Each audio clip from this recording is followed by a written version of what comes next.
seated.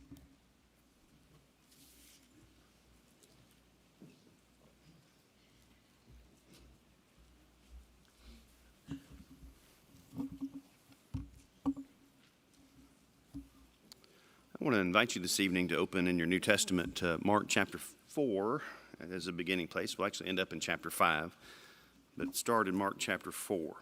Have you ever wondered what it would be like to be alive when Jesus lived upon the earth, and to be able to hear him teach and to see him as he performed miracles and just the various things that he did? You know, when we study from the Gospels, I think we would do well to try to put ourselves in the place of those who did hear him and those who did see him. And I think it would help us to better understand the message that the writer, whichever one we're dealing with, is trying to get across, what he's trying to say. And so when you look at all of this, let me ask you, what are some of the words that you would use to describe the way that people who saw Jesus and who heard Jesus as he performed miracles and as he preached, how they felt, how they responded to these things? You know, maybe at times we might use the word joy or devotion. That was sometimes the response that he got. Maybe you might think of the word astonishment or even confusion, because that's the response you see on occasion.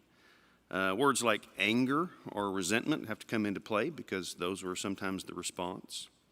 And all of these describe, what we see at various points in the Gospels. But what I want us to see is that we could also add the word fear to that list.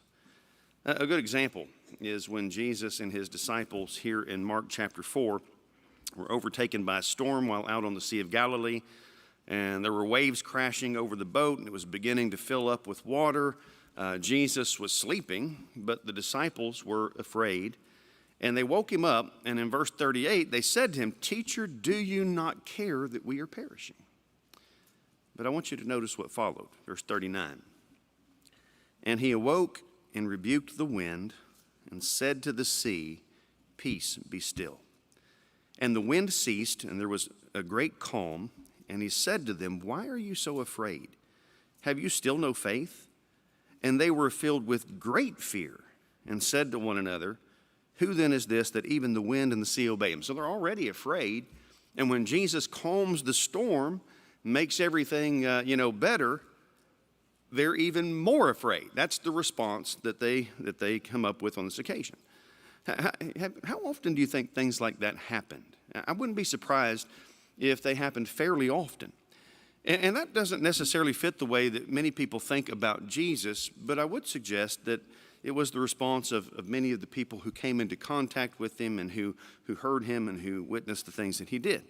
And so I want us to try to read our text this evening in Mark chapter 5 without any preconceived ideas about Jesus, and also try to see the story that we're going to read as though, we're like the people who are involved in it. So we're going to start in Mark chapter 5, and we're going to begin in verse 1.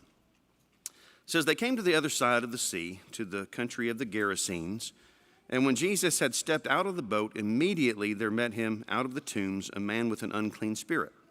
He lived among the tombs, and no one could bind him anymore, not even with a chain, for he had often been bound with shackles and chains.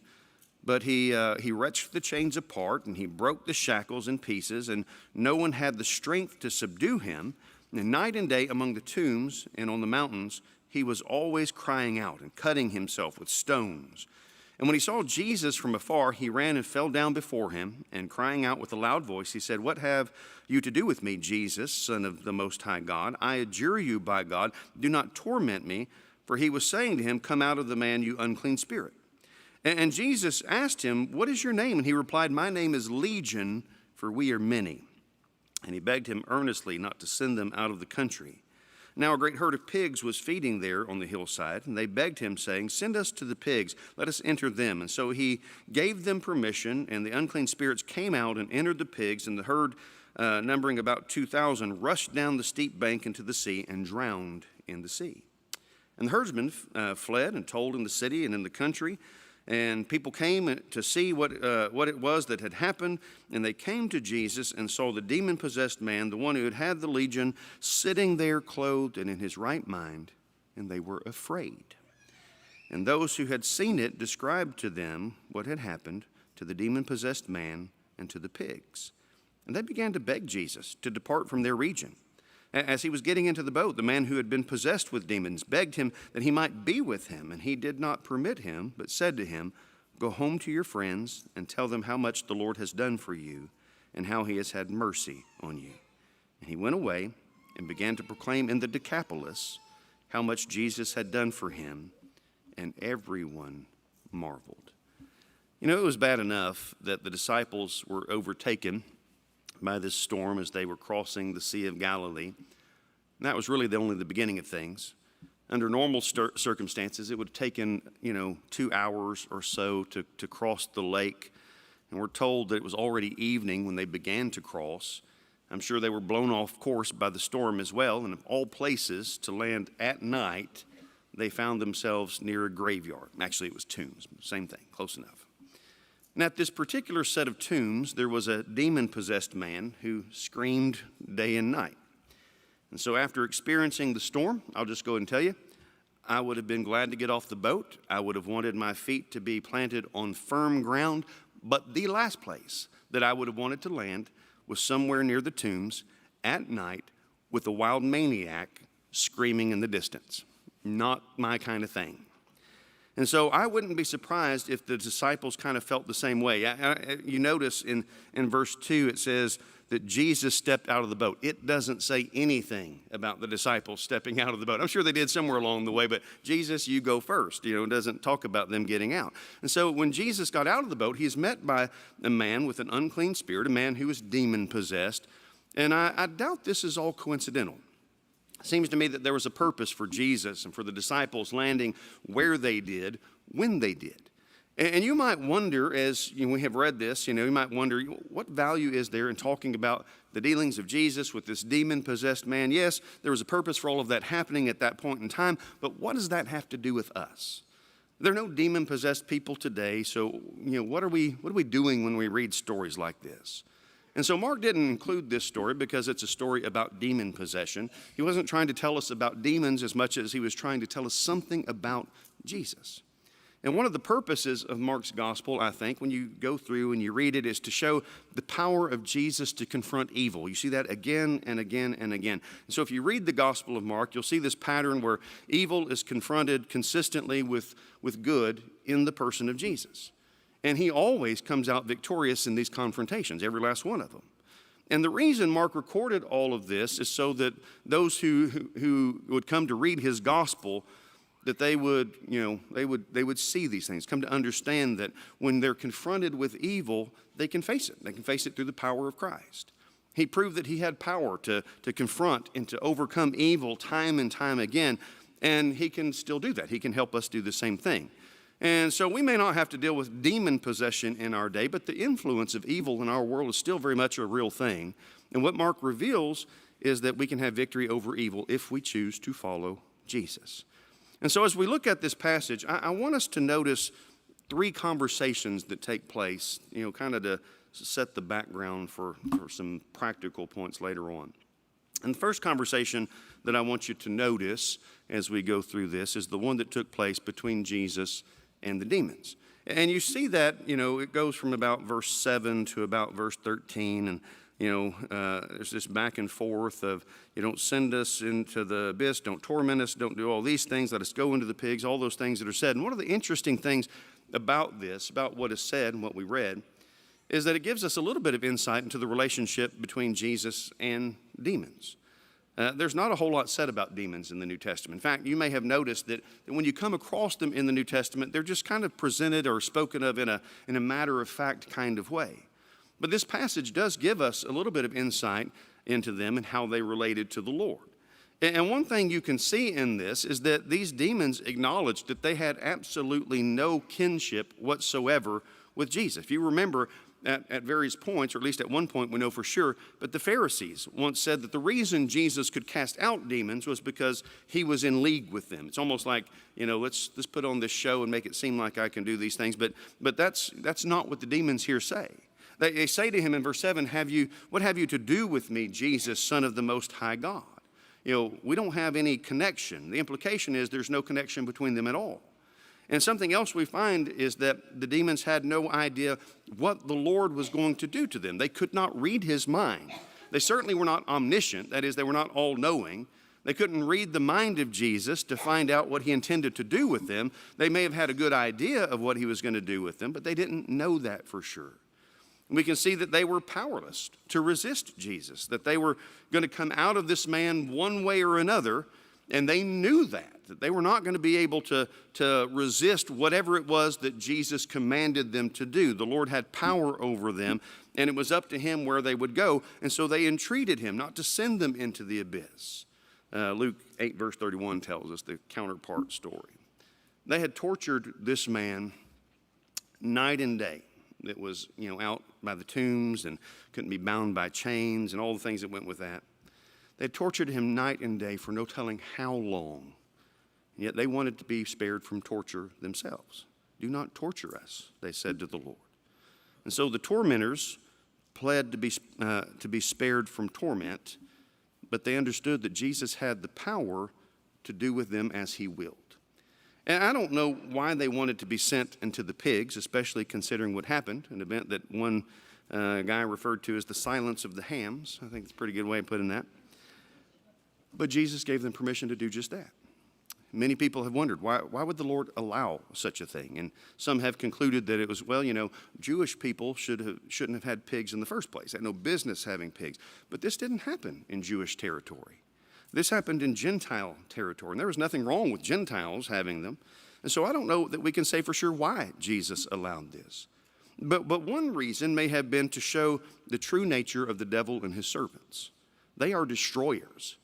One thing we ought to be able to see from this story is just how malicious Satan and those who belong to him are. All the devil ever does, and those associated with him, all he ever does is destroy life. That's what he does. Another reason that has been suggested is that Jesus wanted to display his power over the combined forces of evil. It's one thing to say that you can cast out a demon, but it's an entirely different thing to see something like this take place, this demonstration of it. And I don't know how many demons were in this man, but I do know that, these demons identified themselves as legion there in verse 9. And that word, was used in the Roman military, and a Roman legion consisted of somewhere in the neighborhood of 5,000 to 6,000 men. I don't know if that's to be taken literally. Who knows? I don't know how many there were. But what this passage tells us is that all of them combined could not stand up to Jesus. This was a remarkable display of power on his part. That's one thing we see in this. And of course, what happened on this occasion didn't go unnoticed. News quickly spread about what had taken place, and people from the area came out to see what was going on. And so let's look at the conversation now between Jesus and the Gerasenes, or the older translations, I think, like the King James, refer to them as the Gadarenes, but, same thing. These people were not excited. They were not joyful about the fact that a man had just been delivered from torment. Mark tells us in verse 15 that they were afraid. And then he also says in verse 17, they began to beg Jesus to depart from their region. And this isn't the only time in the New Testament where someone asked Jesus to leave. You remember in Luke chapter 5 and verse 8, Peter would say to Jesus, depart from me. But do you remember why Peter would say that to him? He would say again in that same passage, Luke 5 and verse 8, depart from me, for I am a sinful man, O Lord. It was his sinfulness and the Lord's holiness that caused him to say that. And so the Lord didn't leave Peter on that occasion because he could do something with someone like that, someone who recognized his own sinfulness and recognized the Lord's holiness. But when the Gerasenes asked him to leave, that's exactly what he did. And what that says is that their motivation must have been something other than a consciousness of their sin. Mark didn't tell us what their motivation was, but that much seems to be clear. And perhaps what they recognized is that there was a powerful force at work in Jesus that they could not control. And they didn't like that. Many people seem to want a religion in which they're still in control. In fact, it makes them nervous when they can't do that. And so they would rather not have anything to do with it. And that may have something to do with what's going on in the response of these people. Or maybe they're just afraid that they're going to suffer more material loss. And, we don't want to, if this guy stays around, are we going to just start losing pigs by the thousands? We don't know what's going to go on here. And they may have been more concerned about pigs than they were about people, about this man being delivered. But whatever the case, Jesus did just as they requested. He left them. And what that tells us is that Jesus doesn't force himself upon anybody. He doesn't do that. There's one more conversation, though, before we move on. And that's the one that takes place between Jesus and the man who had been demon-possessed. Look again at verse 18. As Jesus was getting into the boat, the man who had been possessed with demons begged him that he might be with him. And he did not permit him, but said to him, "Go home to your friends and tell them how much the Lord has done for you and how he has had mercy on you." And he went away and began to proclaim in the Decapolis how much Jesus had done for him, and everyone marveled. What I find interesting about the response of Jesus on this occasion is that it was entirely different from the response that we see him give on other occasions. If you read through the Gospels, you find several examples of the Lord asking people to follow him. Here's a man who says, "Lord, I want to follow you. Jesus, I want to follow you." And he turns him down. And so he in this passage, he grants the request of the demons. He grants the request of the Gerasenes. And he denies the request of the man who only wanted to follow him. That's not exactly what I would have expected, would you? That's interesting to me. Another interesting difference is that when Jesus healed someone, he typically, you go through the Gospels and you find him telling that person, don't say anything to anyone. But he tells this man to go and tell people what the Lord had done for him. So rather than charging him with silence, he commissions him to speak. Have you ever wondered why Jesus changed his approach with this man? Why did he treat him differently than he did the other people that we read about in the Gospels? And I think one of the reasons that it may have been this way is because Jesus, as I said a moment ago, he is in Gentile territory here. And there was no need to worry about, the popular but erroneous ideas about this Messiah being, spread and brought to, just a fevered pitch among these people. To say something about what the Lord had done for him in the region of the Gerasenes wouldn't have stirred up as much as it would have among the Jews. But I think maybe there's a more important reason than that. And that is that while Jesus didn't really need a Gentile following him around as he preached in places like Galilee and Judea, what he did want to do is he wanted to plant the first seeds of what would ultimately be a magnificent harvest among the Gentile nations. He wanted these people to be exposed, even briefly, to the concept of a deliverer, the concept of a savior. And that's what was done. This man went to the Decapolis, the 10 cities is what that has to do with. Those were Greek cities. And he told people about what the Lord had done for him. Now, with the remainder of our time this evening, I want to point out 3 implications from our text, 3 points that I think we can gather from what is said here. And I just kind of want to notice them quickly.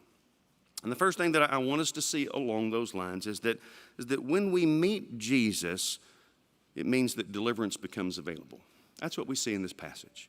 We may not like to think about it, but the demon-possessed man in our text is actually a pretty good picture of any person without Christ. He is out of his mind, he is in bondage, and he is tormented. And I'm not sure that there is a better portrayal of what sin does to a person than that. I think that's what's meant to be pictured in this text. And the message of Mark is that we can be delivered from the forces of evil in Christ. The Apostle John would say in 1 John chapter 3 and verse 8 that whoever makes a practice of sinning is of the devil. That's what they are. And yet the good news is that Jesus has just as much power to take away our sins as he did to free this demon-possessed man from whatever was tormenting him. John would go on to say in that same passage in 1 John 3 and verse 8 that the reason the Son of God appeared was to destroy the works of the devil. That's why Jesus came. And what our passage this evening tells us, or what it is it's just one example of the many proofs of the fact that Jesus has the power to do just that. It shows us his ability to deliver people. A second thing, though, I want us to see is that to meet Jesus, when we meet Jesus, allegiance becomes discernible. You see, there's not really any middle ground with the Lord. When you meet Jesus, you either want to leave with him or you want him to leave you. There's not usually some other kind of response there. And that's the effect, he has on people who encounter him. That was the way it was then. It's the way it is today. And what that tells us is that Jesus never intended for anybody to just kind of take a neutral position of, oh, that's interesting that Jesus can do that, or that's interesting that that's who he is, and no big deal, I'll go about my life. He wants all or nothing. And that makes me wonder how many people there are who really know the Lord. How many people today who really know him? How many people have truly become acquainted and understand who Jesus is and how we are to respond to him? Because too often we find that people are content with the middle ground, aren't they? They're not too interested in following Jesus without reservation. Lord, I'll go wherever you go. But they don't really want him to leave altogether either. They want him to kind of hang out on the periphery of life in case he comes in handy and we need him in some way. But don't get in the way of what I'm doing. And it seems to me that many people haven't truly come to understand him, because those who have truly met Jesus, they either want to completely dedicate their lives to him, or they want him to get as far away from them as he can. When people meet Jesus, their allegiance becomes clear.